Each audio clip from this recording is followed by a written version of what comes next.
अस्सलामुअलैकुम। आज हम पेपर से चाकू बनाना सीखेंगे। आपने पेपर को इस तरह से फ़ोल्ड कर देना है, फिर आपने इस तरह से फ़ोल्ड कर देना है, फिर आपने इस तरह से फ़ोल्ड कर देना है, फिर आप इसे ओपन कर लें, फिर आप इस तरह से फ़ोल्ड करें, फिर आप इसे ऐसे खोल लें, फिर आप इस तरह से इसे फ़ोल्ड करें,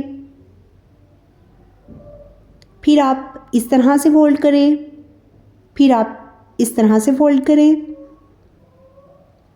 फिर आप इस तरह से फ़ोल्ड करें, फिर आप इस तरह से फ़ोल्ड करें, फिर आपने इस तरह से फ़ोल्ड कर देना है। ये रेडी हो चुका है। कैसा लगा ज़रूर बताइएगा। मिलते हैं किसी नए वीडियो में नए क्राफ्ट के साथ। तब तक के लिए मुझे दीजिए इजाज़त। अल्लाह हाफिज़। अल्लाह निगहबान।